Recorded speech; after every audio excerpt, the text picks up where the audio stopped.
Hard sports all plays. Hard sports all plays. 365, we making up plays. You talking the game, get you to the days. We're high in the court, the dime in the lane. Variety topics living the same. All presentation, sports information. In the airways, taking the nation. Hard sport all plays, they working your faces. Grace at the field, so tie the laces. Hard sports all plays.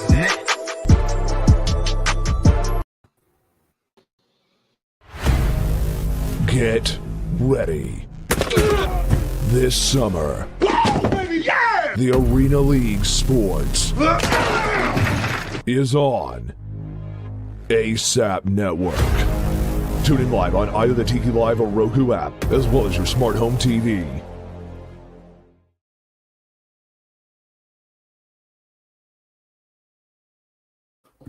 And welcome to the latest edition of Real Talk. Got my man Tony with us tonight, as well as Coach. How y'all doing tonight? Good, man. Yeah, I'm doing good. It's been a minute since I've been on Real Talk, so I'm excited to be back for my first time in a few months, actually. Okay, well, definitely glad to have you. Came back on a great night. We got a couple of really cool topics and love to get your opinion on. But we got to start with the NFL basically telling the world that COVID no longer exists. Just in a random seemingly memo, they have removed basically all restrictions, and it's back to business as usual. And so, Tony, I'll start with you. Do you think this is, too quickly? Do you agree with it? Kind of what are your thoughts on them making this decision? I think they're doing it with kind of in conjunction with what a lot of people are probably doing right now as we're getting close to spring, as it's starting to warm up. A lot of the flu cases, a lot of COVID cases are probably going to go down because it's getting to be warmer, and they'll probably reinstate a lot of the protocols when it comes, fall and winter time, when you get that flu season, when a lot more people get sick. I think they'll kind of re-implement it. I think it's also one of those, the NFL looks at it as, we're going into year 3 with this. I think there's still a lot that we could probably learn about the virus, but we're to a point now. We have the vaccines that have been proven to be pretty effective. We have the masks. We have the different rules, and I think, all honesty, at the end of the day, I think it also goes back to you think about it. The NFL is also semi worried about what some of these matchups are going to look like, because if you look at this year, we had a few pretty crappy matchups because we lost people due to COVID. And we lost a lot of players due to COVID. So now we're just kind of sitting here. Do you really want to see the third string quarterback for, say, the Cleveland Browns go up against, the third string quarterback for the Cardinals? And nobody really wants to see that. We kind of want to see the marquee matchup. So, like I said, I think for right now, they've loosened it because it's the off season. There's going to be a lot of training camp. The weather's going to be nice and warmer. But they did actually leave it open as well. They could re-implement some of these protocols should they choose. So I think I think they input a lot of flexibility for themselves. So I think I could see them potentially bringing it back.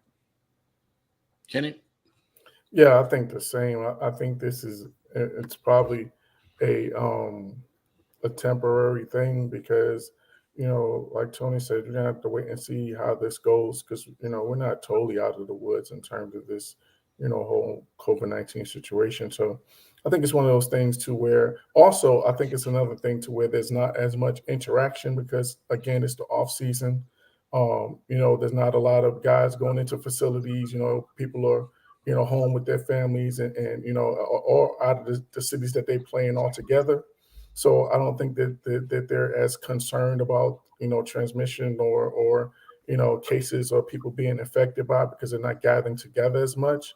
We'll have to wait and see how it goes once the OTAs start and teams start actually gathering together, and you have these large groups of people gathering together. I think we have to wait and see how that goes, and see if there's any cases that come as a result of that. But I think it's a fluid situation as to just something that they're floating out there now, almost like a test. I think it's like a test, like a test run or like a practice run to see how it goes.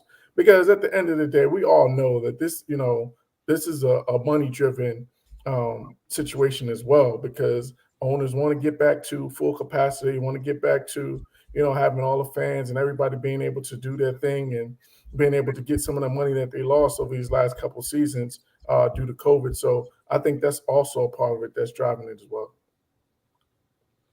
And that does make a lot of point, given that it is the off season, less interaction.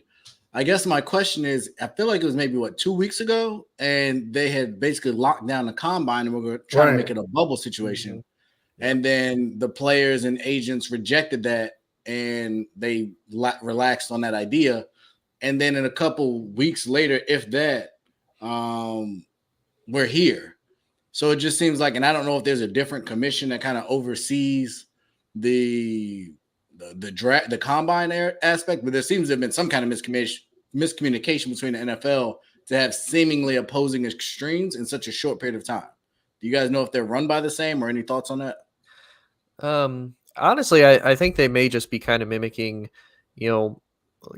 because we've seen even, look at really throughout the different states, now they're starting to ease up on a lot of the mask mandates. They're starting to, we see New York right now with the potential of Kyrie Irving possibly getting ready to come back, because they're easing some of the vaccine mandates and the mask mandates. So I kind of wonder if the NFL isn't kind of following that footsteps, because you got to think now it's the off season. The NFL has to have something to, draw attention. And a lot of people are going to watch the combine, because it is always interesting to see how some of the drafts, these, potential draft picks, these college players do in the combine, because that could potentially affect their draft stock. Like, hey, maybe they don't do so well at the combine, they potentially lose something. So I think they were potentially afraid of a lot of players and a lot of agents saying, hey, my guy's not going to perform, my guy's not going to go, we'll do our own, combine here at, at wherever they're living out of currently. So I think they may just be kind of mimicking off of that. And again, just trying to take advantage of a situation of, well, everything's, a little looser, a little, restrictions are a little, lessened. And I think that's what they're trying to go off of. Okay. Can you agree? Yeah, I don't, I do think it's a little strange though that they went from one extreme to the other.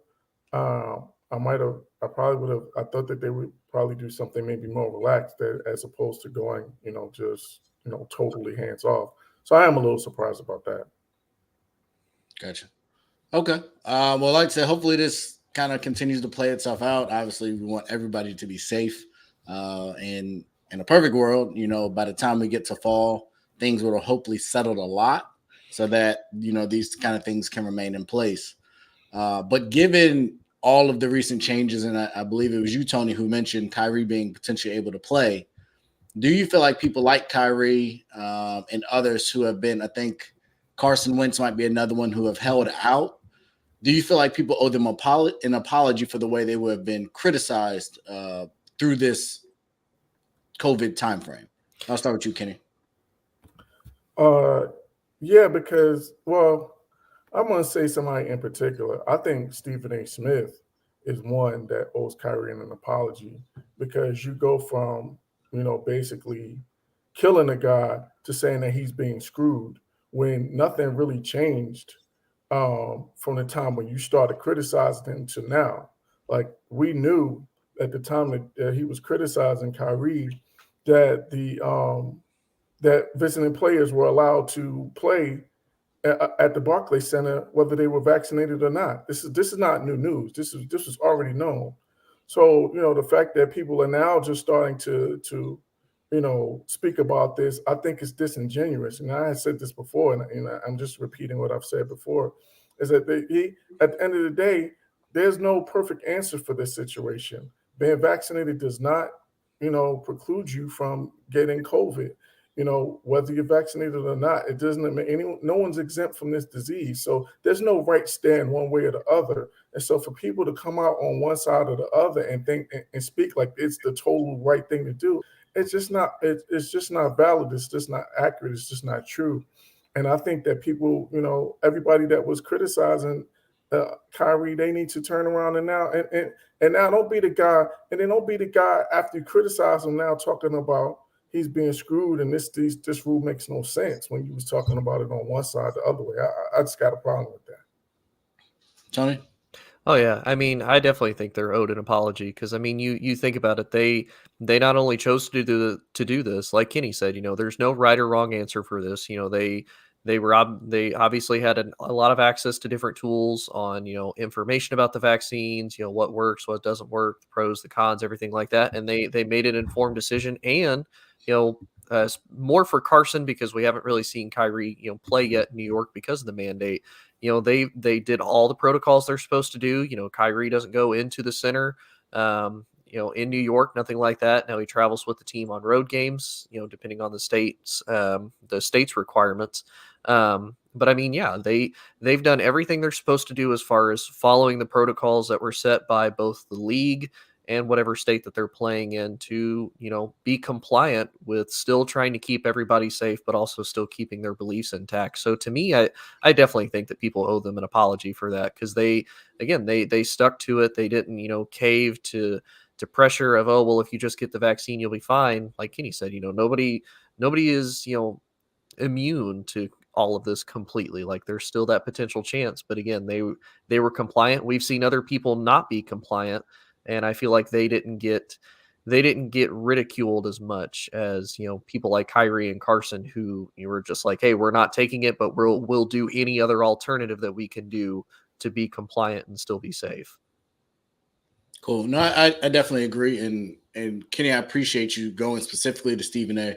But there were others. I watched Undisputed, and initially Shannon Sharpe and Skip Bayless were very demonstrative in their opinion on Kyrie and how miserable of a teammate he was and how he conned everybody to come to Brooklyn. And now he's not even there. And he's the reason basically that James Harden wanted to be out and he left them hanging and all of that. And I think there were obviously people that, supported kind of Kyrie's decision and kind of, I think through this whole COVID phase, there have been, let's say, gaps in understanding or reasoning. To your point, Kenny, New York has had the same stance the whole time, where another player from an out of state can come in and play, and Madison Square Garden, but Kyrie couldn't. That was also unvaccinated, and it's just like what are we doing? And even with this new mandate, he can now come into the building, but he can't play. Yep. Like you can sit on the bench, but you can't step on the court. Absolutely no sense. So, and is that the case? Because I thought they said that for New York, the employer, because it's still technically in the privatized, that the employer can't bring an employee in unless they're vaccinated. So does that mean he can actually be on the court with he can't play obviously, but can he even be on the bench then, or would he have to basically be in the crowd? You might be. I think you might. I saw a picture that had like a green dot and a red dot, and they were really close. I assumed that meant on the bench, but it could be maybe the row behind the bench. Right. Okay. But by any means, he can be in the building now. Okay. Which just it doesn't make any sense to me. But yeah, I mean, I think it's an interesting time. I will be curious to see kind of how that plays itself out. That particular state obviously is the other part of, if Kyrie's in any other state, like this is almost a non-issue outside of maybe California. So I will be curious to see when that mandate is officially lifted or how they go about it, what the response will be, I guess, is the point. And I'm looking at Brooklyn played tonight at home, and they're up. Well, no, they're down. They were up on Miami, but it looks like they're down. And Miami has a lot of people out. So that's disappointing. But Durant has 20, and everyone else hasn't really showed up to work so far. So including Ben Simmons, who, for whatever reason, is unable to play. Another story for another show. But with that being said, and we will get to good old Ben here, but the KD return, obviously, like I said, they were up at half. They're now down. Big deal or no big deal for the NBA based on what you've seen so far? Tony, I'll start with you. I mean, I think it is a big deal. I mean, you got to think, and again, this is probably another topic for another day, but with the potential of LeBron slowing down, KD's now probably one of the top players in the league. Even if LeBron has or hasn't slowed down, KD's still one of the top and still one of the best. And we've seen him still carry the Nets without Kyrie, without Harden. And I think mainly because of the whole Ben Simmons trade, they haven't really been able to gel around KD being that the nucleus for the team. So I think really KD has to kind of knock off the rust a little bit, kind of get back into playing. And I think honestly it is going to still be dangerous because I mean you still have to account for KD, you still have to account for the Nets. They're more than likely still going to be on the playoffs. Are they potentially going to be a top 4 seed? Probably not. But you're still going to have to account for them, and they're still going to be a tough team that you have to face. If you're Miami, if you're Milwaukee, if you're Chicago, you're going to have to deal with the Nets because I mean, KD's just one of those.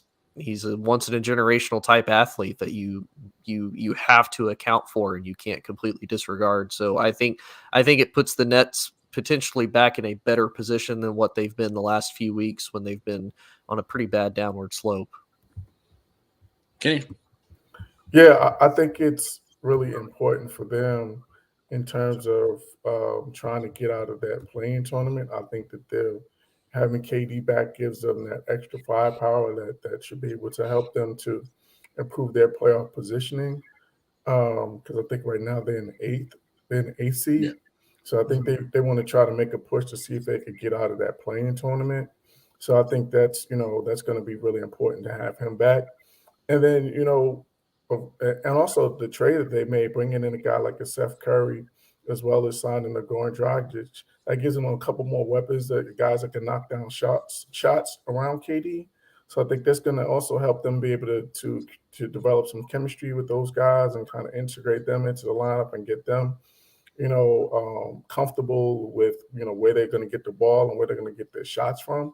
So I think it's important that he came back, that he is back, and they have a few weeks now in which they can kind of make a push and try to get into playoff form. No, I definitely agree with that piece. I will say the loss of Joe Harris doesn't help. No, yeah. I know we had been talking about him over the last maybe week or so, and for whatever reason, I don't know if it was a setback, but he did have season-ending surgery. So I definitely think that highlights the Seth Curry piece of that trade, because that's huge at this point now for them. So it'll be interesting to see, kind of what comes of it for everyone involved. But I do think it's a big deal. I just don't know if there's going to be enough time for Ben and Kyrie to get acclimated to one another. Who's going to handle the ball? It's a lot of big moving pieces.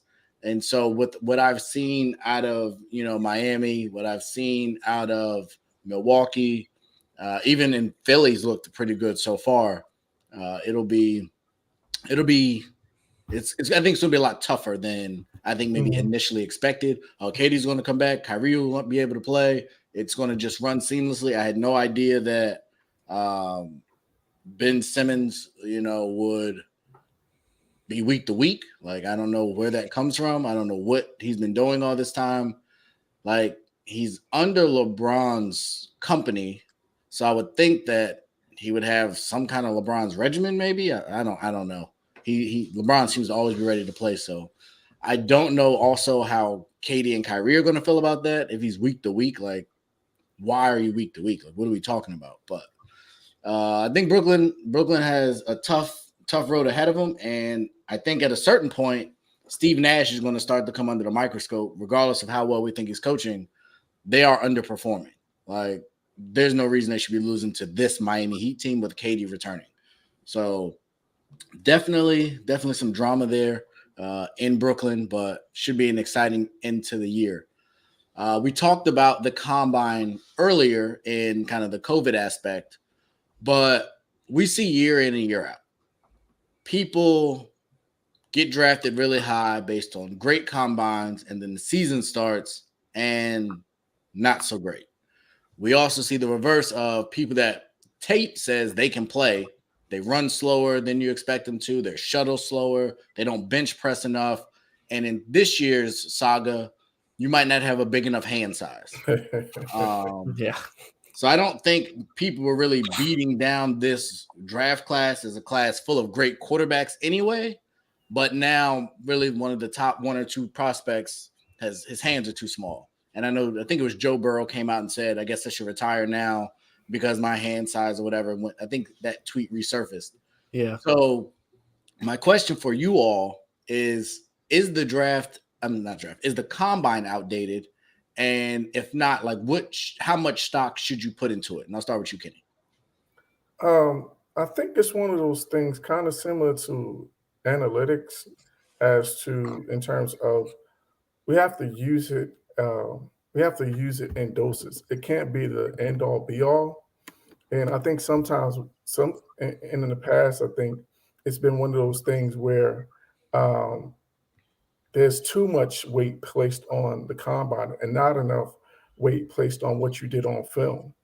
And I think, really that's to me, that's where the whole, the balance has to be. We have to take what you get from the combine and then compare it against what you've seen on film. I think you can't just take just the combine as your gauge as to whether or not a guy can play.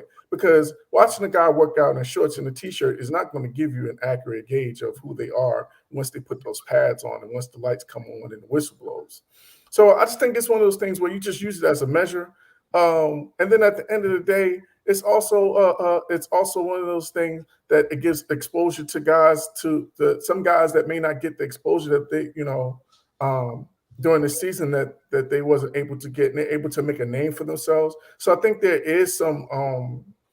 I don't think it's outdated per se. I would say there is some value to it, but it can't be overvalued the what you put on film. That's what I would say about it. Tony? Yeah, I'd agree. I think really they should do away with the combine because like you alluded to, Ray, we've seen guys come in, they absolutely kill it at the combine, and then or they'll set a record. We look at John Ross, he fastest 4.2 speed for a player ever, and he's a wide receiver. He goes to the Cincinnati Bengals, he does nothing the entire time, and then he gets signed by New York, and basically the same thing. He doesn't do anything again.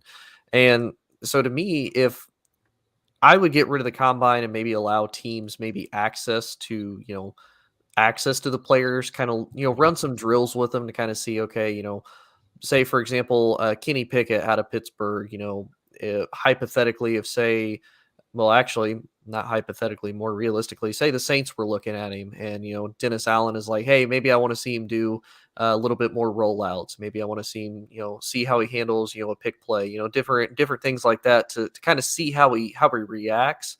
Because like Kenny said, I'm more worried about what your face value was on tape. Because yeah, cool, you can do 52 bench reps of 225, awesome, but you dropped the ball because you got butterfingers. Like that doesn't really help me as a coach or an offensive coordinator evaluate you on how good of a player you are. Like Kenny said, and Kenny especially could attest to this being a coach. What you do on the field matters more. Like Kenny, would you heroes. like if you got a wide receiver that's like, hey coach, I can bench press, 305 10 times. Okay, cool, but can you run a deep route and can you catch the ball? Can you keep control? Can you keep your feet in bounds? Like do you really care? Like you care if they're athletic, like you don't want them coming in, out of shape, Sure. but I don't really care what kind of PR records that you're doing for yourself. Yeah, they call those guys practice heroes. Exactly. No, I definitely agree with both of you. I would lean more to the Tony side, where I feel like if there's something you want to see, like to have a combine and a pro day, it's redundant to me. I agree. And people knock the pro day because everything's scripted, like usually for quarterbacks and things like that. But to me, like those are typically more live action ish issues that they're dealing with, and testing arm strength and stuff like that. I guess if I'm, Kenny Pickett, like you played in Pittsburgh, so I don't think there should be a huge concern of playing necessarily in cold weather or hand size.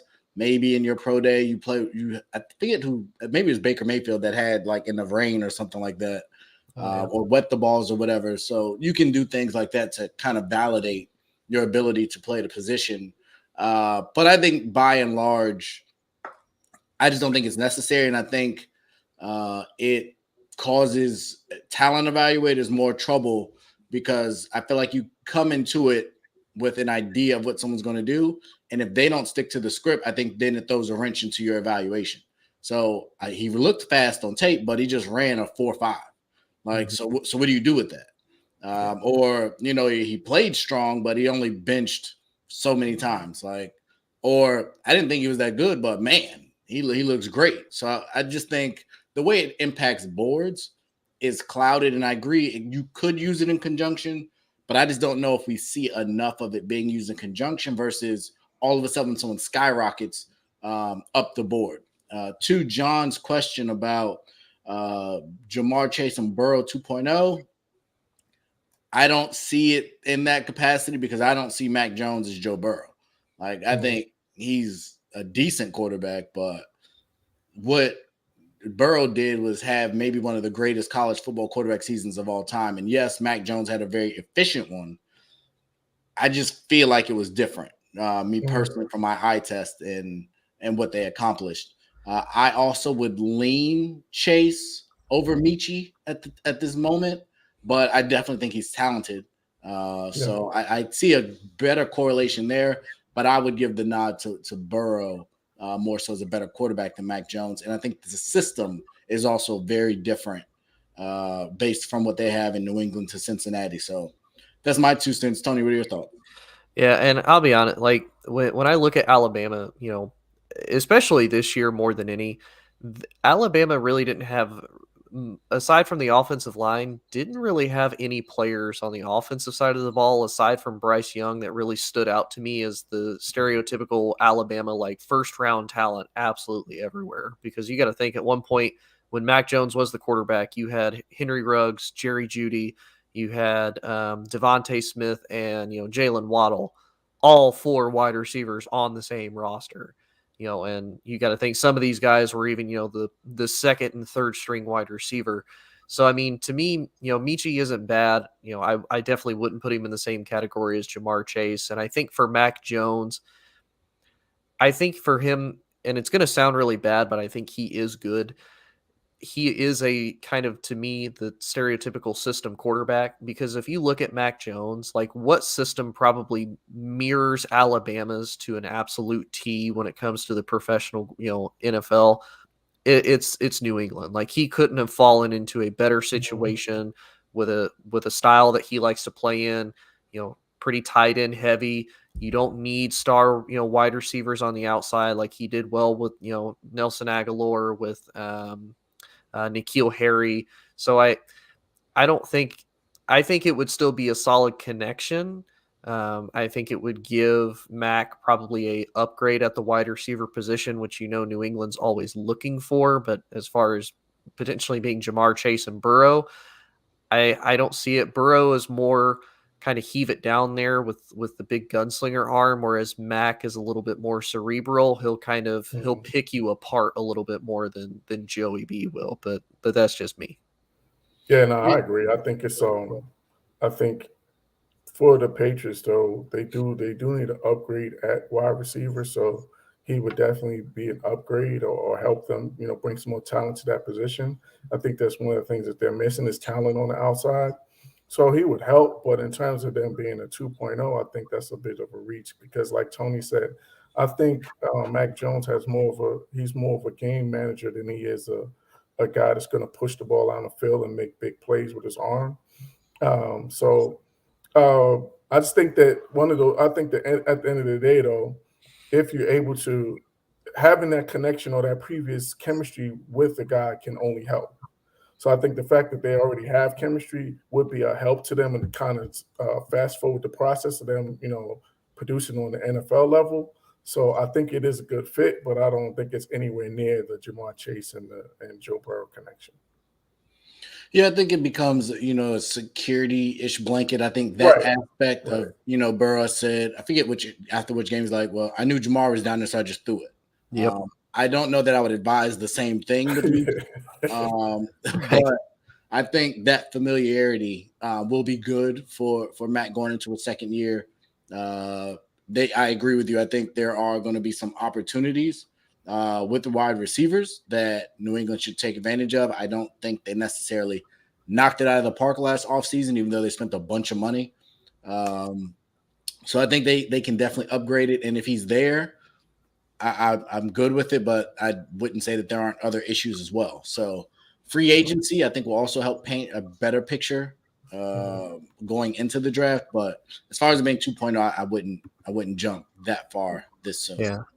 I mean, honestly, if looking at kind of the class of wide receivers, other than him and Chris Olave are probably really the only two big names that I would really kind of focus on as far as wide receivers in the draft, because those are two big guys that they've established themselves. They've been consistent for years, especially Chris Olave. He was a starter at Ohio State for 4 years. Was with Justin Fields, Haskins, and then C.J. Stroud this year. So I would say those two are probably going to be your best wide receivers, and I think they're probably going to be the only two wide receivers taken in the first round. There's another one from SC too. That was a big wide receiver from SC. I can't think his name though. With USC, Drake London, I think. Yeah. Okay, yeah. But I think to the point we've had, I think this week could be huge. And I know John mentioned the Ohio State receiver running the 4.29. I think that's where you could get someone, late first round that maybe, he's a second rounder. But if the, pickings are slimmer, then you might get someone to reach.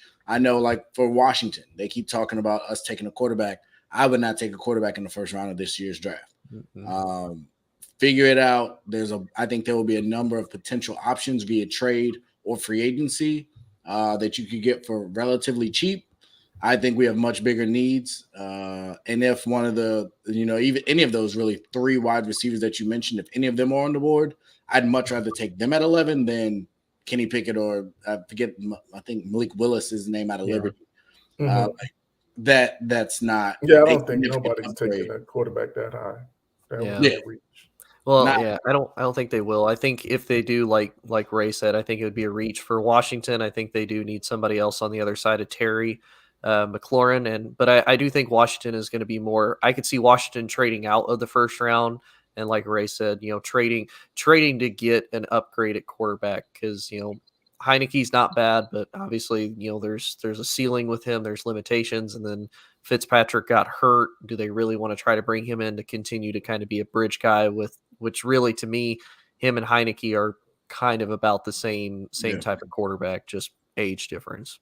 Mm-hmm. Should be fun. I think that starts next week, next Thursday, maybe. Is that when free agency kicks off? Yeah, free agency next week. Yeah, so we'll definitely have some coverage of that.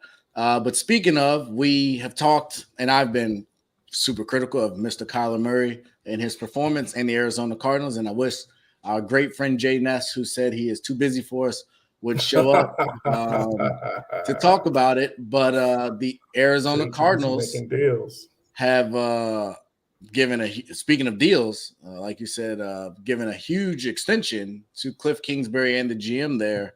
What does this mean for Kyler Murray? Like, what kind of message are they sending, Tony? To me, it would be a smart move and it'd be a bad move. And I say it would be smart for Arizona because sign him early, especially as being a Cowboys fan. I wish we would have signed Dak earlier, so that way he's not as big of a cap casualty as he is right now with his hit goes. If Arizona doesn't do it now, then really what they're waiting on is, does Green Bay sign Aaron Rodgers to a $50 million a year contract? And then does Kyler say, hey, I can be just as good. I need $50 million a year, or I want to one-up Rodgers. I want to have $51 million. Lamar Jackson still has to get paid, so we're going to have to watch and see, how that contract ends up panning out for Lamar.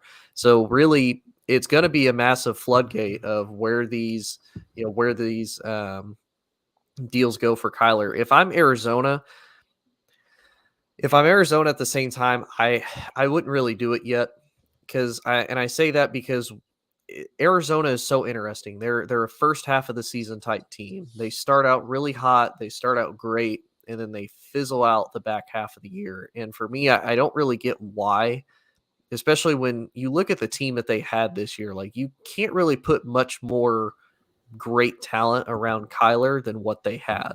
You had DeAndre Hopkins for a majority of the year. You go and you get AJ Green. Not like AJ Green had a bad year. He's not the AJ Green that we remember, but he's still a solid wide receiver, and he still proved that he still has some left in the tank.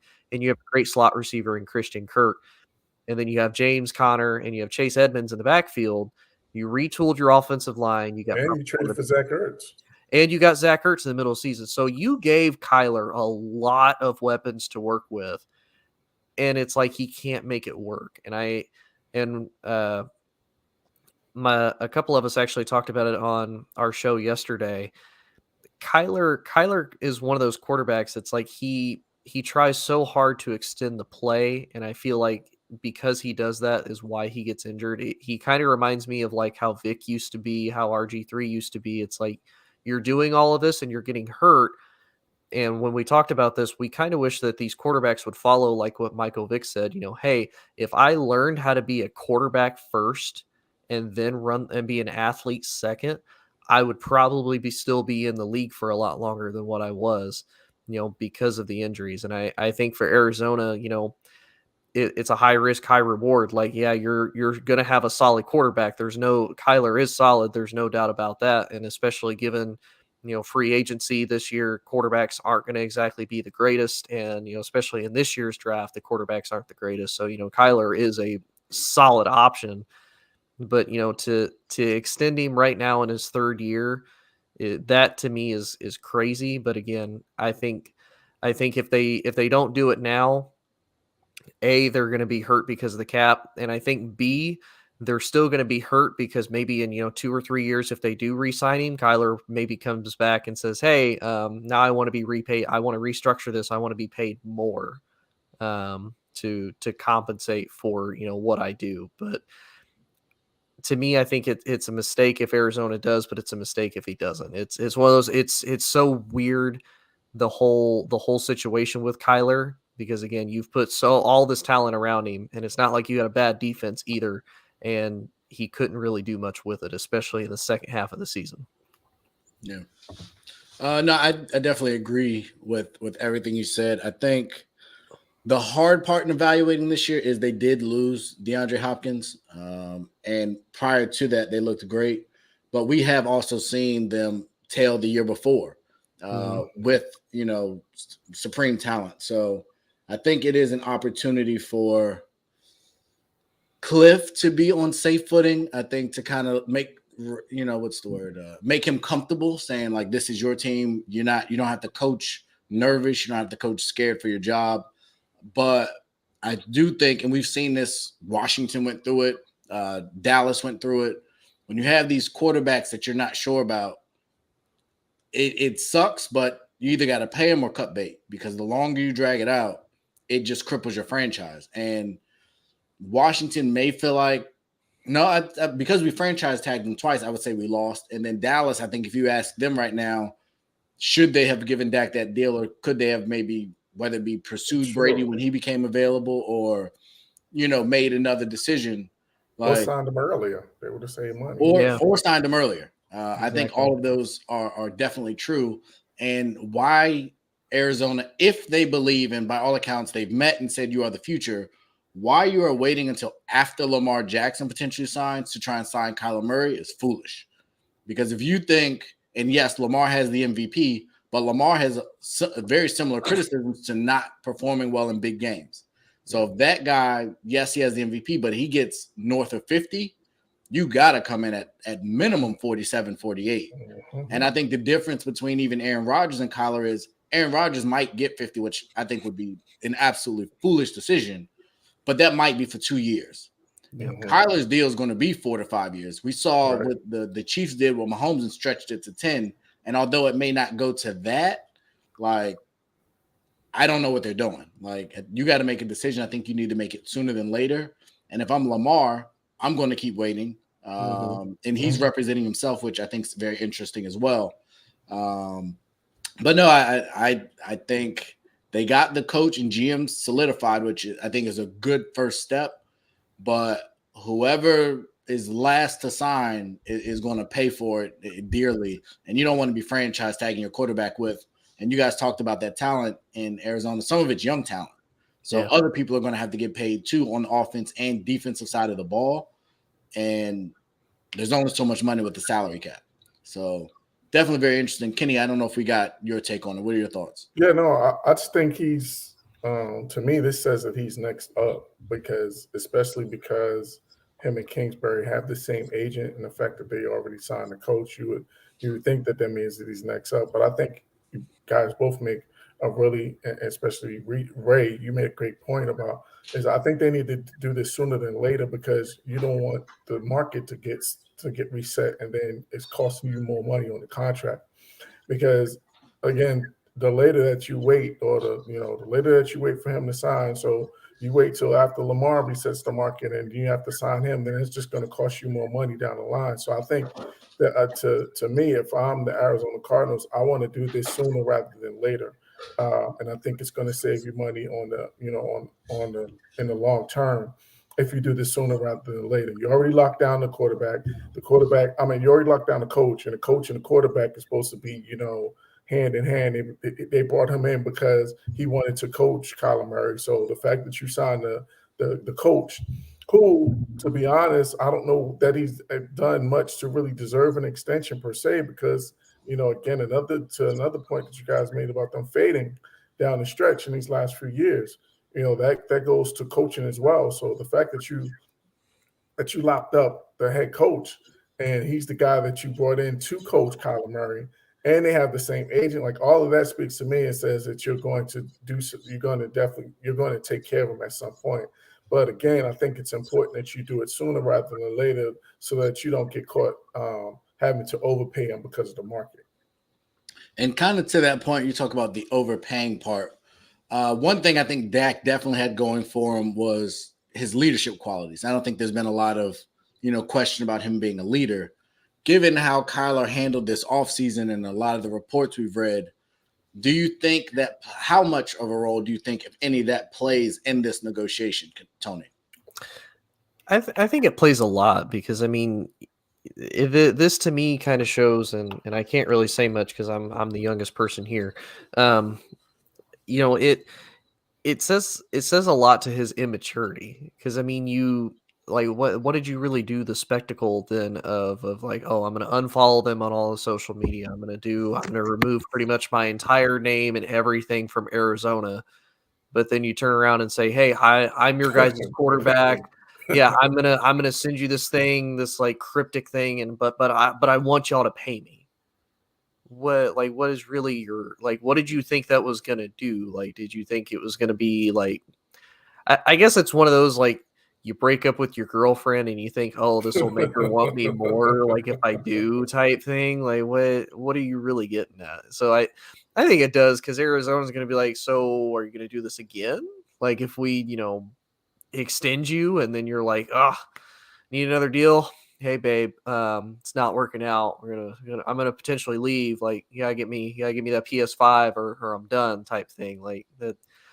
I think it does hurt him, because to Arizona, it's like, can you be an adult for 5 minutes and, actually negotiate? Or are you going to continue to basically just do something childish, like on social media, and let the media have a rampant wildfire with that?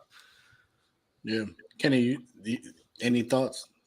Yeah, I think he almost played into the narrative by doing what he did. That social media thing kind of speaks to or says that what the reports are about you are true.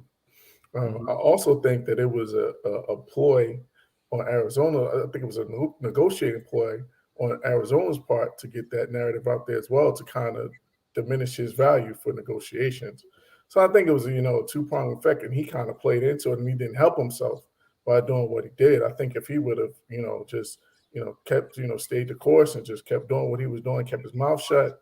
I think between him and the agent, I think that they've really mishandled this whole thing, and really I think it's going to hurt them in negotiations, because he doesn't come off as mature. He doesn't come off as leader. His leadership skills are being questioned. And all of these things are going to end up hurting him in terms of negotiations, and I think it gives Arizona some leverage. So I don't think he's really helped himself with that. But real final take for this section. So you guys think he will be signed to an extension though? Yeah. I think they're gonna sign him. Okay. Good deal.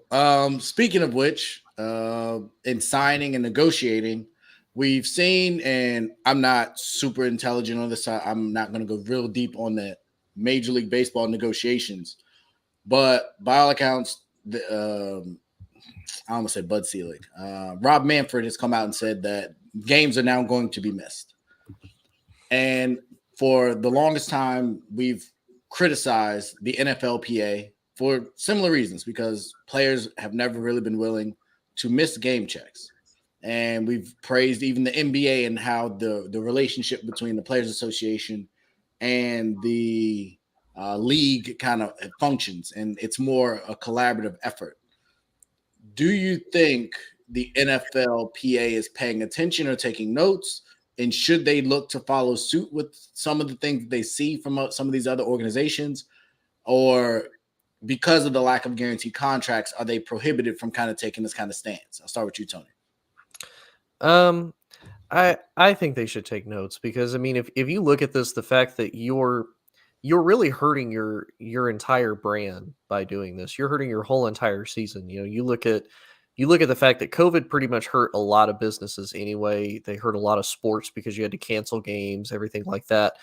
And now it's not even like you're doing it because, you know, you're doing it for safety reason. You're doing it just basically for selfishness at this point. Like, nah, we don't want to do this. And, you know, to be honest with you, and y'all can agree or disagree, because I never really followed a lot of baseball growing up, because growing up in Indianapolis, we don't have a Major League Baseball team. Closest teams I had was the White Sox, Cubs, and the Reds. That's pretty much all I had. You know, baseball is one of those, to me, it's kind of a dying sport. Like, you know, baseball is not as popular as it used to be. You know, it's football and basketball. College is a lot bigger than what it used to be, both in the football and basketball aspects. So baseball is one of those it's not as popular. And now what fans you have, they'll be like, well, you know, what the hell? Why can't y'all figure it out? You know, now you're losing out on the revenue of the fans. You're losing potential fan support because you guys can't get it together. So yeah, to me, if I'm them, yeah, they need to take notes. They need to sit in on the meetings. They need to do something to learn how to be able to negotiate. And the timing is weird too, because they're not, they had till, what was it, March 1st to get something done. And if they didn't, then it was like by March 31st, they still weren't going to have games. I'm like, what happens in like a month that you guys can't be like, okay, hold on, like we'll come back in a week, we'll re-talk about this. Like, nah, we'll just give it a month and we'll continue from there. Like that to me is also crazy. Tony, I wanted to follow up on kind of your perspective. So I 100% agree that baseball grossly pales in comparison to NFL as far as like popularity in America. And even in that stance, the players are willing to basically lose game checks and sit out. Mm-hmm. Given to your point, I feel like they would have a lot more to lose. Why doesn't the NFL kind of take that stance when it seems like they would have a lot more leverage, given the popularity of the sport, given the product on the field, given the contracts that have been negotiated? Why, given being the most popular sport in this country, does it seem like their association is so weak when it comes to taking a stance when weaker or less popular sports are willing to take a harder stance? I think a lot of it comes down to the money part, because the contracts are set up a lot better. You know, I mean, you look at Deshaun Watson, for example. Deshaun Watson's getting paid whether he plays or not. And I think a lot of it comes to the verbiage. And I think, all honesty too, we kind of look now, because I remember, you know, and you two gentlemen probably remember better than I do. Do you remember when Jeff Saturday was in charge of the NFLPA, and like the difference then in, hey, this is what we're doing, this is what we're not doing, as compared to now, where it's like, we don't really want to do that. I think that just goes into, you know, what type of leadership does the NFL have now in its players and its coaches. I've actually said this for a really long time. With Roger Goodell, you know, Roger Goodell, I think, likes the sport of football, which is why he probably will make things work, or, you know, kind of negotiate a little bit more. But I don't think he likes having to actually run the league. And I think that's where, So when you paycheck though, he you know, he loves the paycheck. But you got to think about it though. You look at all the social issues that he's had. You look at all the COVID issues. You look at issues with players, and domestic abuse. Roger only ever takes an issue with it or takes a stand against it when it's brought to him in the limelight, and it's like, hey, Roger, you need to look into this. You need to fix it. Like, look at the whole Washington thing, for example. Like, you're the commissioner. You saw all of this, and you basically just said, nope, I'm going to sweep it under the rug until somebody brings it to my attention. So they won't even investigate the Dallas situation. Exactly. So I think for that, because the NFL's more buddy, and the fact of, again, they're more willing to kind of compromise to get the money, and because it's a guaranteed thing, whereas baseball, I think with baseball, I think the leadership style is going to be different. And I think for them, they kind of know, it's not going to be as popular. And, like you said, if the players are willing to just take a stand, it's like, well, I might as well not play if I'm not going to be happy doing what I'm doing. And I think that's also the difference too. Whereas I think with the NFL, these guys, if you don't play, your name doesn't get as out there as much. And we could even probably equivalate that to Colin Kaepernick. Like I kind of said, I didn't mind the fact that he has a message that he wants to send, but I also said that there needed to be a balance in his gameplay, and that he needed to try to balance his focus on the game and his message both, so that he could continue to do both and he could continue to use that. Whereas it seemed like he focused more on the message and he let his gameplay kind of deteriorate. So I think for baseball, they're choosing more of, we have a message to send, we don't really care about our gameplay. But that's just me. Yeah, and I would say to that, because you mentioned that the contract structure is different. But, and I hope I don't offend anybody by saying this, a lot of what I believe baseball players are, people that come from some of these third world countries where baseball is much bigger, but they come from poverty. Mm-hmm. And even in those instances, they're still willing to lose game checks in this situation. And the pipeline to baseball is far longer when you got to go through single A, triple A, double A, and finally get caught up potentially years after graduation.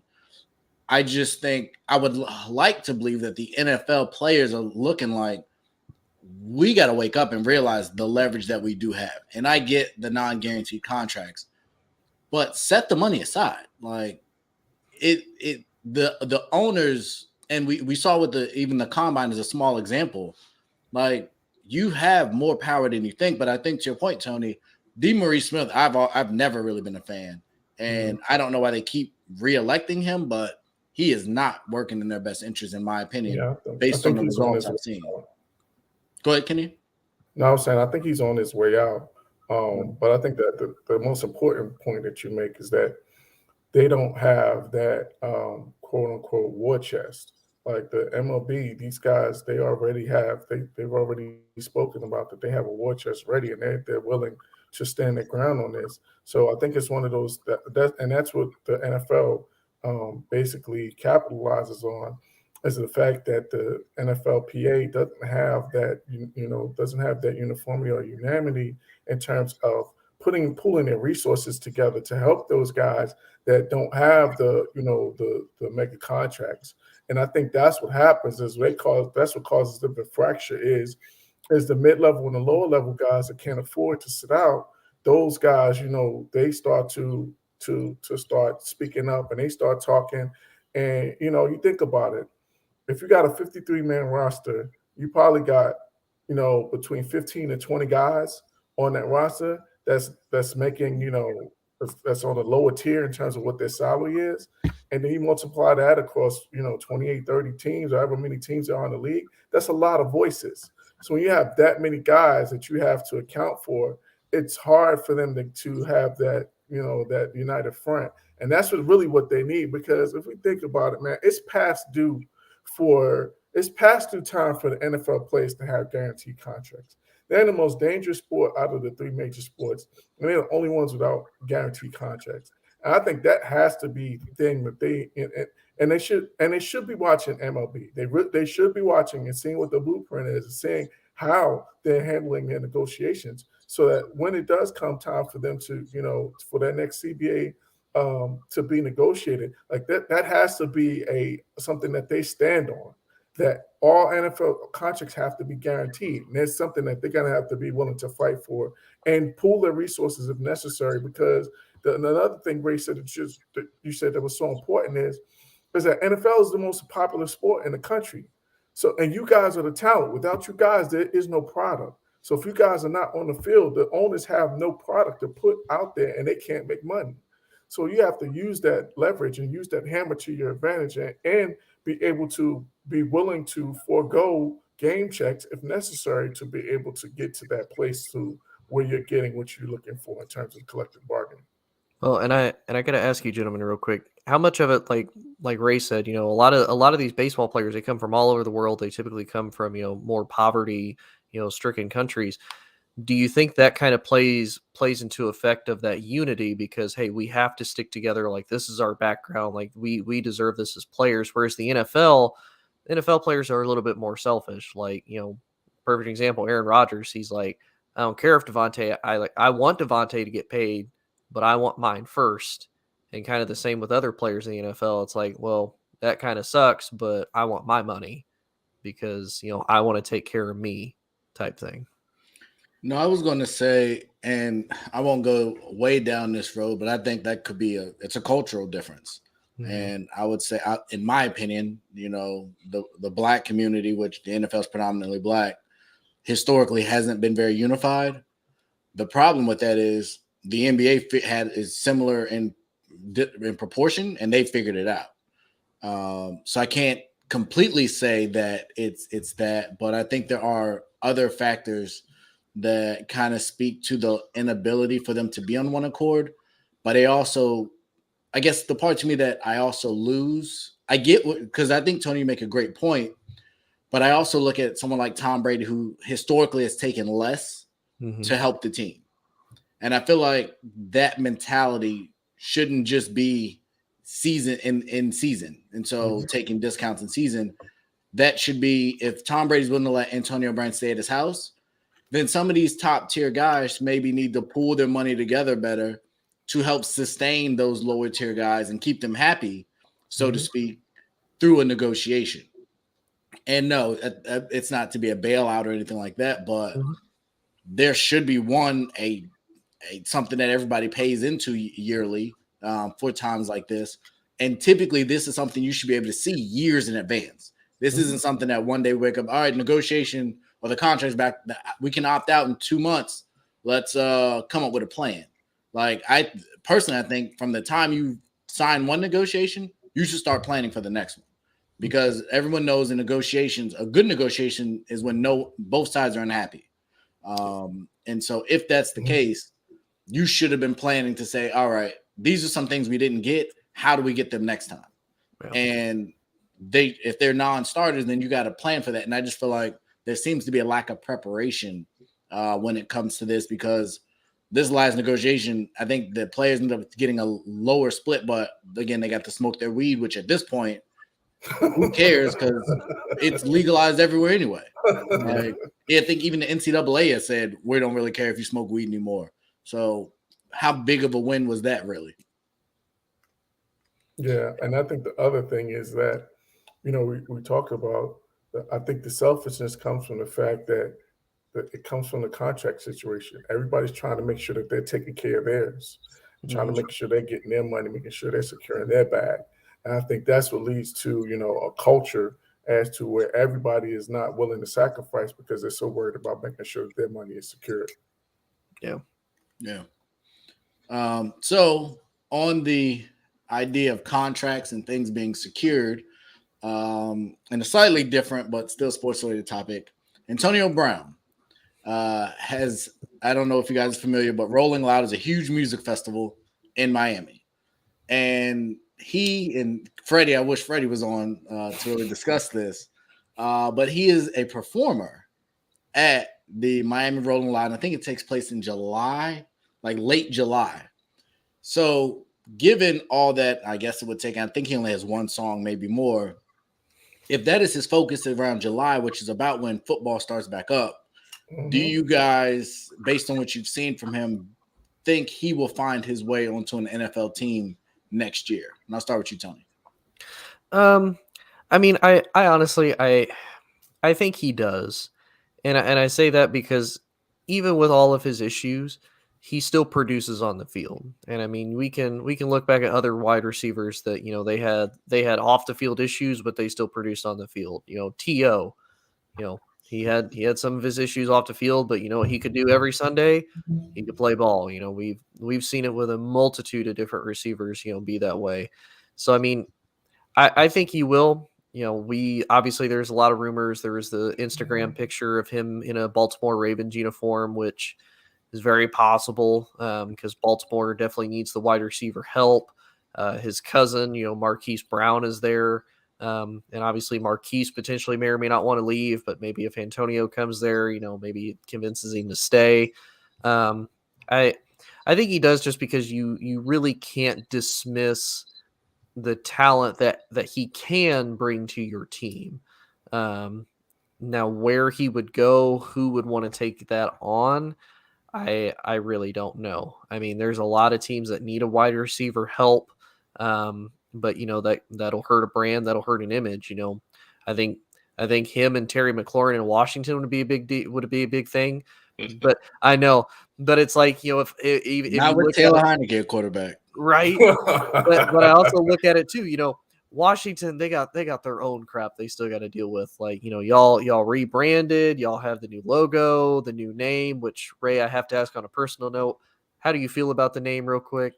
I hate it. Okay, so you probably with the majority of Washington fans, and so it's like, and of course you have the whole email scandal. So it's like Washington has to have something to try to clean themselves up, rebrand themselves, reassert themselves as a solid franchise. I think if you bring Antonio Brown into that, you're going to potentially set yourself back with the legitimacy of your franchise. Now, again, talent wise, people are going to be like, well, it's a smart move, but yeah, are you as a franchise really prepared to handle that though? So, but at the end of the day, I still think he finds his way onto a team. Kenny? Yeah, I don't know.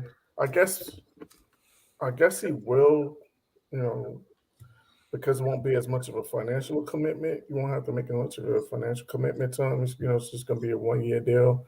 I'm sure he's just going to be on 1-year deals at this point. If he's going to continue to play, because no one's going to make that kind of financial commitment to him.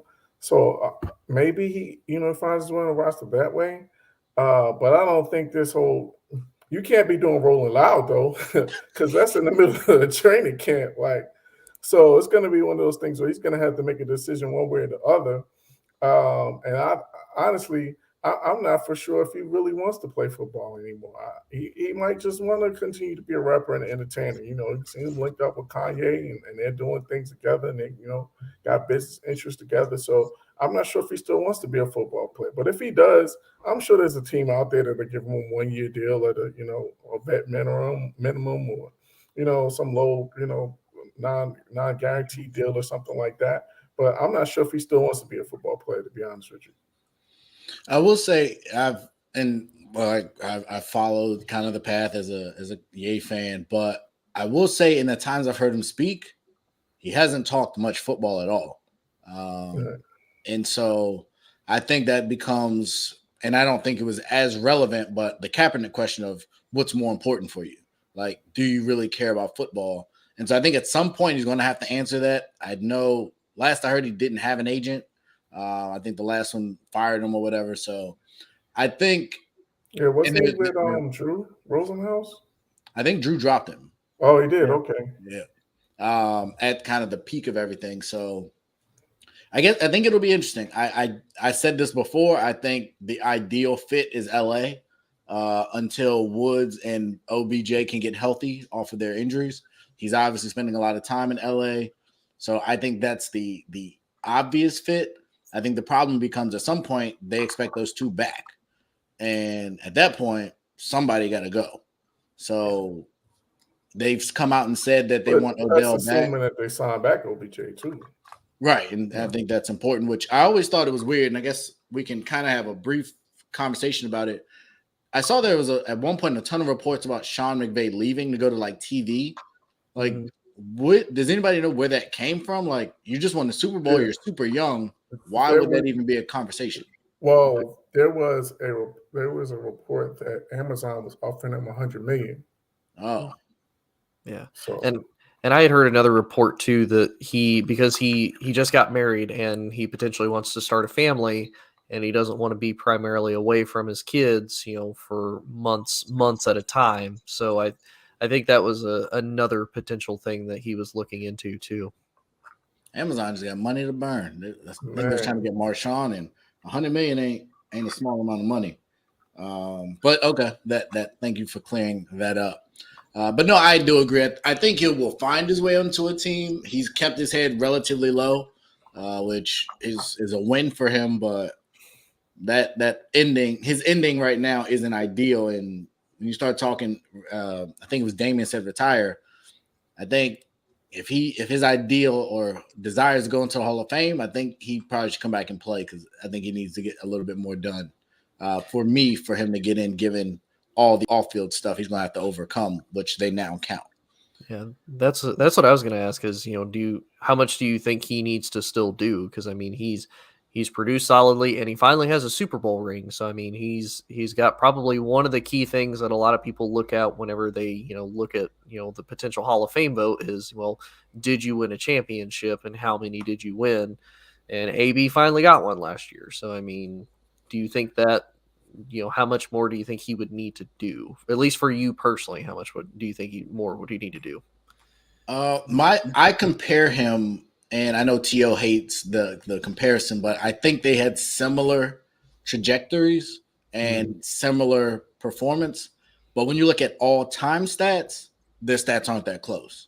Yeah. And so you figure T.O. waited, I think, 3 years to get in. With, I would argue, way less I would say that way less criminal off the field issues and lesser even on field antics. And it took him 3 years with those numbers, and he's like top 3 in almost every category. AB might be top 10 in a lot of categories, and he doesn't even have maybe the postseason, statistics of maybe the Julian Edelmans and the Wes Welkers to help kind of argue that case too. So given that he has probably the most baggage of any NFL wide receiver ever, where he ranks on the all-time lists, I could see becoming a problem for him. Yeah, I think he needs to put I would say he would need to put 2 or 3 more years together of big numbers to really solidify his case, because I think his stretch is only 4 or 5 years that in terms of putting up big numbers in Pittsburgh. Yeah. So I think he needs to get a couple more in. But speaking of injuries and other issues with players and should they come back, reports have come out that Zion's foot is finally healing magically, and there's thought that they might try to bring him back. I think they may have like 20 games left. Do you guys feel like he should come back? And whether or not he comes back this year, do you think he'll play again in New Orleans? And I'll start with you, Kenny. I think they need to bring him back even if they want to. If they're thinking about moving him, because you have to show that he can actually get on the court and still has that bounce, still has that explosion, still has that athleticism. So I think if they were thinking about moving him, then they need to bring him back and have him play some so they can show that he's actually healthy. But to be honest, I've been going back and forth with this, and I'm just not sure. It seems like it seems like from everything that Zion is doing that he doesn't want to be there, which I don't quite understand, because especially now that they got C.J. McCollum, you put him and C.J. and Brandon Ingram, that's a pretty nice young core, because C.J. is only like 27, 28. I don't think he's that old. So that's a nice core that you could compete with in the Western Conference. So I'm not sure that I would necessarily want to be out from Zion, but it seems like that's what he wants. He doesn't want to be there. But I think if you're looking, and if you're other teams that are thinking about trading for Zion Williamson, you got to see him on the court. Like, I'm not going to trade for him if he hasn't played at all this season. If I'm the team, I'm no way that I'm making a trade for Zion Williamson if he doesn't play this year. So I think for all parties involved, for for Zion, for New Orleans, I think he does need to come back and play. Tony? Yeah, I'll be honest. I mean, I'm actually on the opposite end. I don't think Zion should come back and play because I think it's very apparent he's done with New Orleans, and I think that speaks volumes to New Orleans Pelicans like terrible management for their basketball franchise. Because you think about it, they had Chris Paul. Chris Paul was like, I want out of New Orleans. They had AD. AD wanted out of New Orleans, and now you have Zion, who also wants out of New Orleans. So I mean that to me speaks a lot about that franchise that you're able to draft, obtain these superstars however you obtain them, and then all of them are saying, I want to leave, or like Zion's case, I would rather just not play and get rid of me. And I think that speaks volumes to the fact that I just don't think Zion's happy. And I mean, you think about it, you know, he's a big recruit coming out of college, you know, from Duke. You know, he had a crap ton of attention at Duke. You know, that's a big basketball program. He's coached by one of the best. You know, you go to New Orleans, you know, he asserts himself early on as a rookie, you know, has a little bit of injury, you know, then of course he gets to be pretty big because he gets that good New Orleans cooking, that good gumbo, that good jambalaya. Like I ain't mad at him, but you know, you kind of played yourself out of shape. And I think for his family too, you know, it's a branding thing and it's a marketing thing. You know, what can you really get out of New Orleans? And Kenny, even like you said, you know, yeah, you have a good young core, you can compete in the Western Conference, but you know, how much can you really compete? Because you still have to deal with Phoenix, you know, you still have to deal with Golden State. You know, if I'm Zion, you know, hey, maybe trade me to a team that could potentially be a little bit more of in contention. Because, you know, you look at the Mavericks just basically with Luka, and you know they're still in contention to a point. So you know if I'm Zion, yeah, I wouldn't come back. I would say, hey, I'll trade me. You've seen what I can do when I'm healthy, when I'm happy. You know, now if I'm the team, I'm gonna be like, look, you gonna work with a dietitian for a little bit. You're gonna work off them po' boys that you was eating, but we'll still trade for you. Yeah, I'm with you guys. I think it's tough.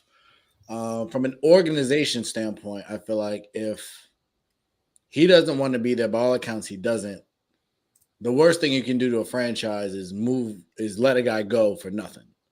And if he's not going to sign an extension, I don't think there's nothing you can do there. Kenny, I disagree. I think a lot of people, and I've started to hear this comparison more, is Joel Embiid. And if he can become Joel and get the injury under control, we've seen what Embiid has become. So I think there are a number of executives that would take the risk, especially someone like New York that has a Julius Randle they don't really want. Please do that. And there's a couple others that one definitely to sell tickets as well. Like Zion is going to sell tickets, but Zion has to be happy. So I definitely don't think they'd be short on suitors. Anthony Davis had a bit of an injury history. Granted, they played it probably in their peaks at really similar high levels. But I definitely think there would be suitors. So you got to make sure what's that? No, I was going to ask though. But do you guys think that they would be suitors for him coming off a full year of not playing at all? What kind of deal are you making for a guy that hasn't played at all?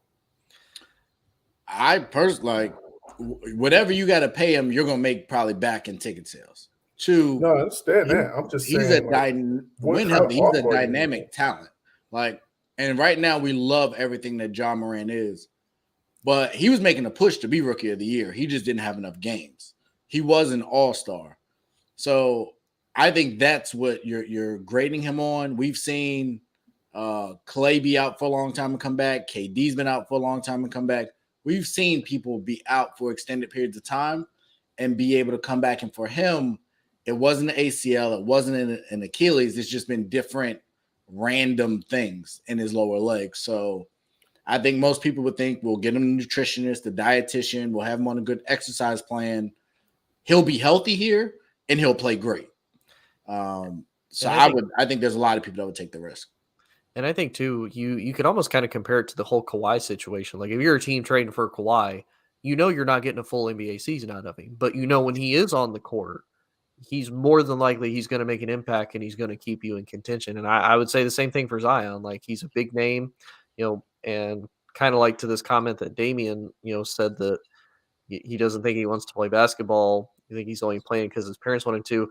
If you look at his highlights when he was at Duke, if you look at his first year in New Orleans, he was having a blast. And I think, again, I think it just goes back to New Orleans having a poor management and not really having the support of the franchise as to why he's just kind of fallen into a depression of I don't really care anymore. But no, I mean, if I'm a team, you know he's young, you know he can play, you just know he's in a bad situation and a crappy spot. Yeah, hey, I'm a new place, breath of fresh air. If you can put butts in my seats and I know you're going to be a star player, make an impact, yes, I will trade you and I will pay you the money you feel you deserve. So let me ask this follow-up though. So are you making a premium offer for this guy?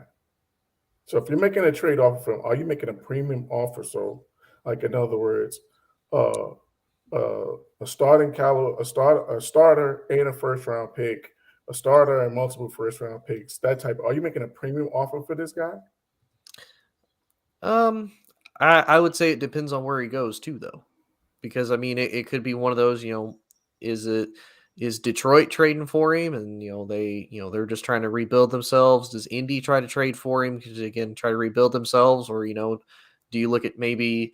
Do you maybe look at the Mavericks where they're like, hey, we want to get Luka, another solid guy, and Dallas, for example, they're not really known for being a big basketball city. So, what better person to bring in than somebody that is famous throughout the college basketball world, made an impact as a rookie, and you pair him with Luka. That's two big names right there. You give Luka help and you make yourselves even more of immediate contenders in the West. I mean, again, if I'm Dallas, if I'm Mark Cuban, yeah, I would potentially make that deal for that. Yeah, I would agree. I think I don't give up, 5 first round picks, but no, if you believe you can get Zion in and be healthy, you make the deal. Like if I'm Dallas, and that was the team I'm actually looking at right now, and I was thinking the same thing. So I'm glad you mentioned that, Tony. Dinwiddie and maybe a shooter or two, and like that. I think that's a no-brainer when you're trying to maximize a young superstar's longevity. Yeah, well, I mean that's fine in terms of what helping Dallas, but if I'm New Orleans, that's not helping me getting Spencer Dinwiddie and some shooters. No, So no, I don't. To me, and again, I think that's why versus nothing. I was gonna say, yeah, that was gonna be my counter. Is like Ray said, if he doesn't sign the extension, or even if he just decides to sit out, then you don't have him, and then he walks in free agency anyway, and then he can go wherever he wants to, and then you get zero, you get nothing out of the return. Then you don't even get the shooters, you don't get the picks, you don't get anything. So really, for New Orleans, that's more of a bad situation if you don't get anything for him. And to make it worse, he's on a rookie deal, so it's not even like you would free up a ton of money by letting him walk. Yep. Yeah, I mean, I understand. Like, I guess for me, I'm thinking about it from New Orleans' perspective is if I'm going to trade him, then I want to try to maximize his value in the trade. And I think the only way that you maximize his value in the trade is if you get him back on the court. I will say it's been pretty interesting. We haven't seen him playing anything. Like I haven't seen what any he looks like in terms of his weight or anything. Training. I think we saw the one picture maybe a month or two ago, and he looked awful as far as weight wise. But since then, we haven't seen any kind of progress, any kind of playing. So I think that's been by design. By who do you think who's driving? I think that's by the organizations. I think it's on both of their parts. I think Zion realized that he looked bad, and I think his team was like, "Yo, we're going to keep him out of the spotlight till he's in peak condition." Because again, to you guys' point is that if he wants out of there, then he wants to put his best foot forward and make sure that he's looking as healthy as possible, so that doesn't scare teams off. Fair enough. Yeah, but I mean, he could be doing it too, just out of spite to New Orleans. Like, hey, That's possible too. I'm not going to look like I'm in peak shape. I'm not going to play for you guys, and I'll fix myself. James Harden his way out of there. I mean, we've seen James because hey, you saw James when he first came back to Houston, then they traded him to the Nets. Man, looking rough. Man, was a big boy. He did, and miraculously he slimmed down like overnight. Yeah, for the 76ers. Same thing with when he left Brooklyn and Philly. He was looking a little chunky in Brooklyn. Now in Philly, you look like this guy goes on like some crash diets or something. He got that wrestling diet. He's like, he's be cutting weight. Cutting them, man. Seriously. But speaking of people that when will they come back and what's going on, the reports, like I've alluded to earlier, are that Ben Simmons is week to week currently, and it seems like he's still a ways away. If I'm Brooklyn right now, am I already regretting that trade given the drama that's associated with it? Because James Harden was out, but he came back almost immediately after the All-Star break. Ben Simmons doesn't seem like he's close for an undisclosed reason. I think they said a back potentially. Like, you've been sitting on your butt all year. How do you now have a back issue? Does Brooklyn regret the trade at this point, Tony? I mean, it hurts when you sit that long. You know, your back starts when you're sitting. I don't think they do right now because they don't know what Ben Simmons they're going to get.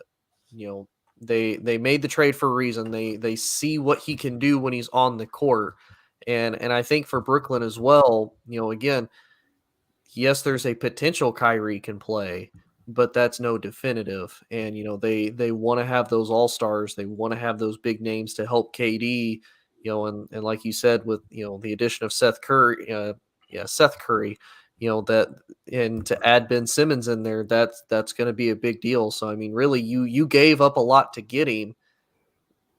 I don't think they'll regret it until he either A, doesn't step foot on the court. And then at that point, he just has something against either playing in the Eastern Conference or he just has something against basketball as a whole, because you got away from Philly. Now what do you have against, you know, New York, because you don't want to play. So I don't think right now they have regrets, but I think they will later. Oh, that's cold. That's cold. But I don't think right now but maybe give it till next month, and they may or may not, if they actually get him to play. Fair enough.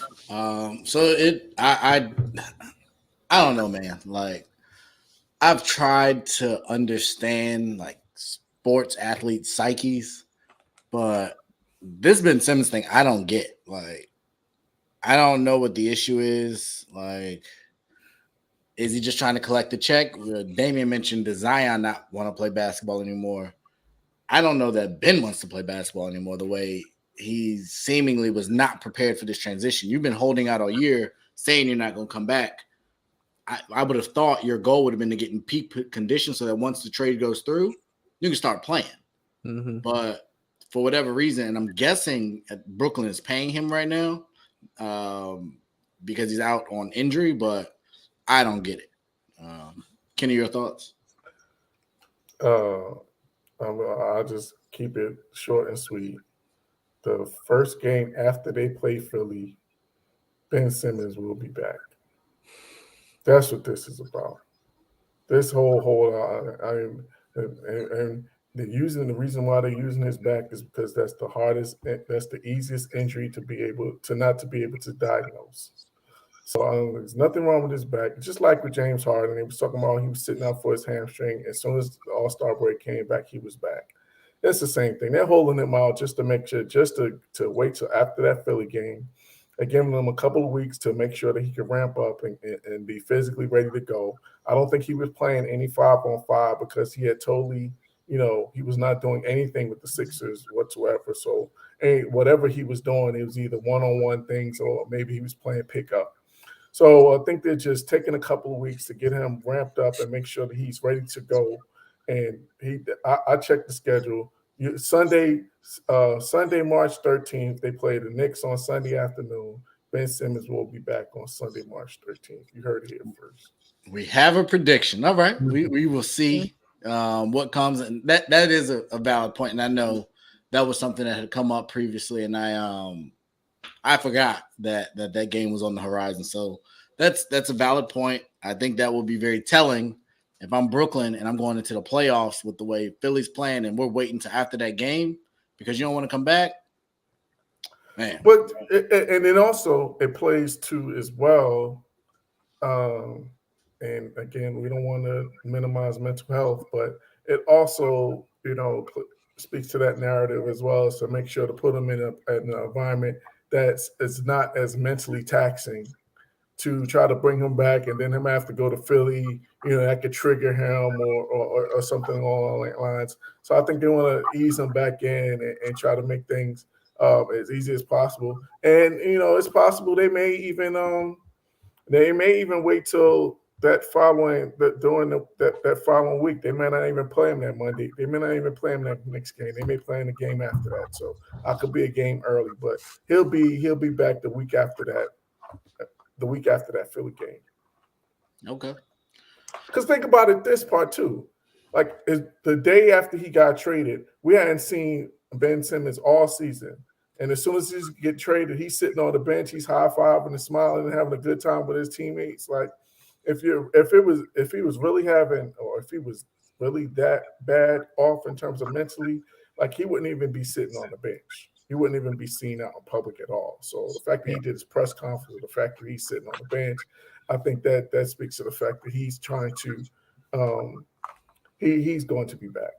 I don't think I think they know he's going to play at some point. Okay. Well, we will see, hopefully sooner than later for their sake. I just got an update that says Victor Oladipo and Miami are expecting him back on Monday against the Rockets. So it seems like the teams are starting to get their players back. And the East, man, it is going to be a fun next couple of weeks as we get down this stretch with so many teams so closely compacted and potentially having the Nets in a play-in tournament, which is just kind of crazy. But we will be there for it. We will be covering it for y'all. We will be talking about it. This has been another phenomenal episode. Thank you, Tony. Thank you, Kenny, for coming on. To all of the viewers, we definitely appreciate all of your support. Please continue to like, share, and subscribe on YouTube and liking and sharing on Facebook. It has been a great time. See you guys next Monday at 9 o'clock Eastern. We will get into it. You guys have a great evening and stay safe. Whole sports all plays. Yeah. Whole sports all plays. Whole sports all plays.